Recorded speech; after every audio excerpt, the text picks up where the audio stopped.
Class is now in session. I'm Professor Hockey, and today we'll be doing a bit of a preview for the free agency and for the offseason of the San Jose Sharks. Now, normally free agency windows usually open about a week, a bit more than a week after the NHL entry draft, but because of the condensed schedule this year, the draft happens only a couple days before the opening of free agency, which happens at noon tomorrow. So a lot will likely happen tomorrow, and we'll see how much of it involves the San Jose Sharks. But before I get into that, in terms of an off-season plan here for the Sharks, a lot of people are wondering whether or not they might actually sort of blow up the team and make a big move here during this off-season that involves one of the core pieces of the Sharks, which would be something like trading Burns or trading Vlasic or even buying out Martin Jones. And from my perspective, I just don't really see that actually happening. I feel like, especially with the circumstances of what's going to be happening next season, I don't think the Sharks try and blow it up or anything like that, and will probably more so be hoping for some sort of a rebound season.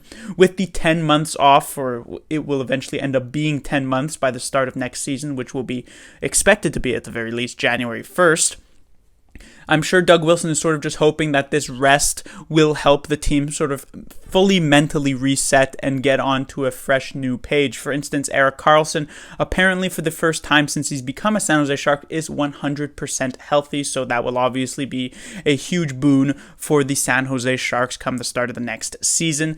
And since it was only a single down year for the team as a whole, technically 2 down years for Martin Jones, but for the team as a whole only 1, it's probably just a lot less risky and much easier to just tweak the edges a bit, sign a couple of supportive players like they've already done with Devan Dubnyk, trading for Ryan Donato and things like that, to try and help this team get back to a playoff spot. And then if that doesn't work out, come 21 and 22, going into that year, maybe you then make the big move.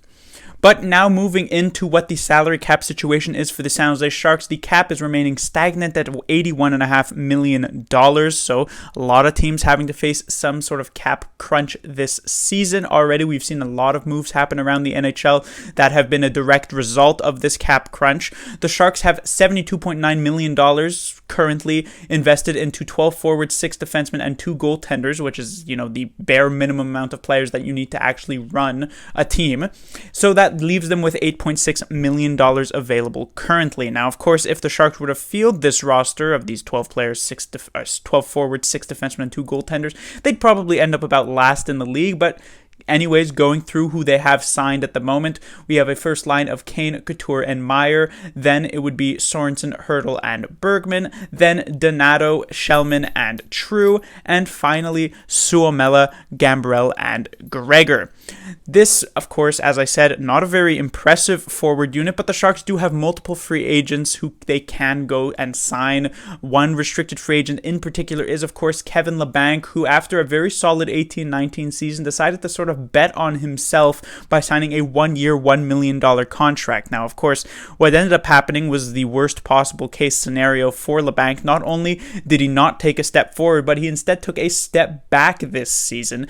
And with the fact that the salary cap has remained stagnant, it's just not a very good market for any sort of free agent at this point. And so Lebank, while he may have been able to command upwards of maybe even $4 million at the end of last season, probably won't be able to get much more than $3 million at the end of this season. But that's definitely a very interesting player to watch what exactly happens when it comes to his deal.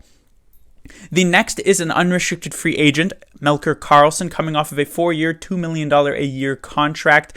When he had signed that, he was much more of an offensive, well, not much more of an offensive, but he had an offensive flair to his game.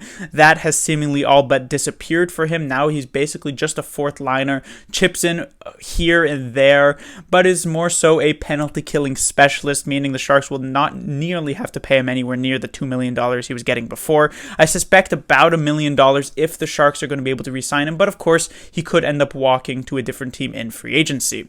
The same would go for Stefan Nason. The Sharks picked him up off of waivers during this past season, and he actually performed quite well in his roles as third or potentially fourth liner for the Sharks, and so I would definitely not be opposed to bringing him back once again to play on that fourth line, but of course it would probably come in at around $1 million as well. Then finally is, of course, Joe Thornton. While Carlson and Nason, the question question is whether or not they would actually come back to the Sharks, or maybe they'd sign with a different team. For Thornton, I don't think the question is whether or not he would sign with the Sharks, but is whether or not he actually wants to come back to play again in the NHL. Now, age 41, he's certainly not getting any younger already. He had slowed down pretty significantly this past season, still was a decent, effective player for the Sharks, but certainly nowhere near where he had been.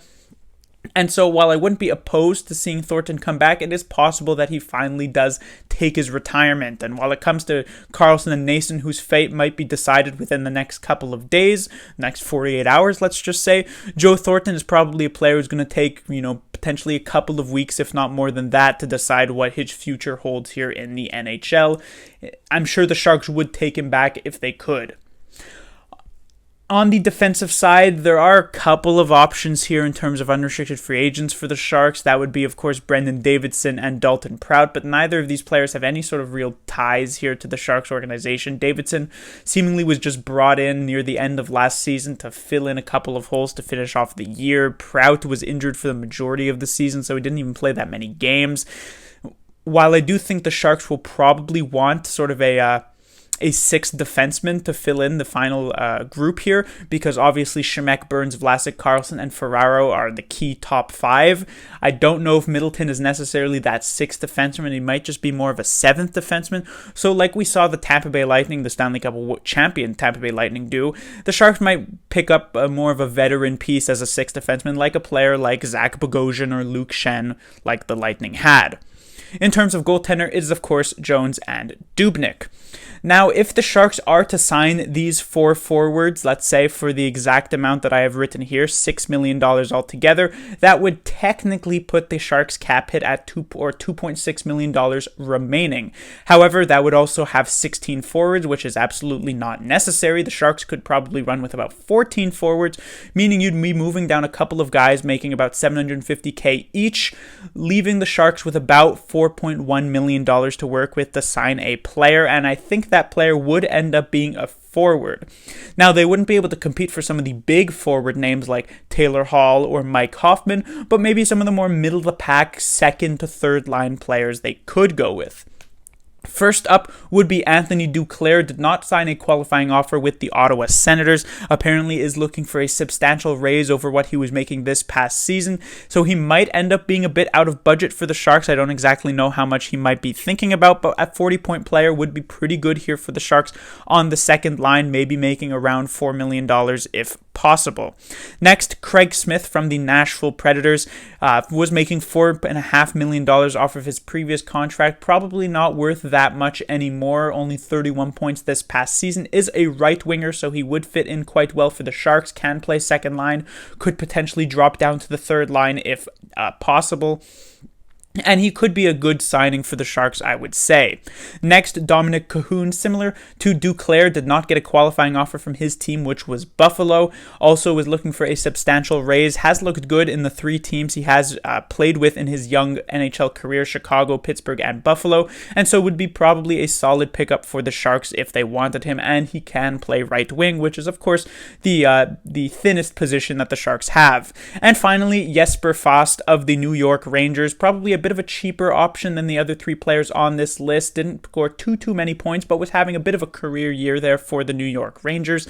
He would play right wing as well for the Sharks, would be more of a third liner than a second liner, but would help fill out the Sharks lineup. So, considering if the Sharks are able to sign all four of their forward free agents and one of these other free agents that I've listed, the Sharks lineup could look something like this. Kane, Couture, Meyer as a first line, then Lebank, Hurdle, and Craig Smith, but you could obviously swap out Craig Smith for any of those three other players, and then Donato, Thornton, and Sorensen, and finally Carlson, Nason, or Shellman and Nason. I put that fourth line together because I know they were pretty effective this past season, with Gambrell or Suomela as an extra 13th or 14th forward. If Thornton is to retire, this is probably the something that could happen. Gambrell would be able to just slot into that third line spot. In terms of defense, I do still have written just Shemek, Burns, Vlasic, Carlson, Ferraro, and Middleton. But as that sixth spot, as I said, you could probably pay an extra, not even $1 million to get some sort of veteran sixth defenseman. And also, there is an outside shot that a player like Ryan Merkley could make a run for that sixth spot.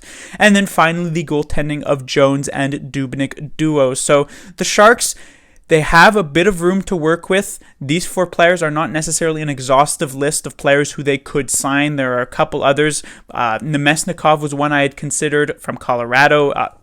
Ilya Kovalchuk is a pretty interesting one to consider as well if he does return to the NHL still. And so the Sharks will have an interesting offseason, but I would say relatively quiet still. Class dismissed.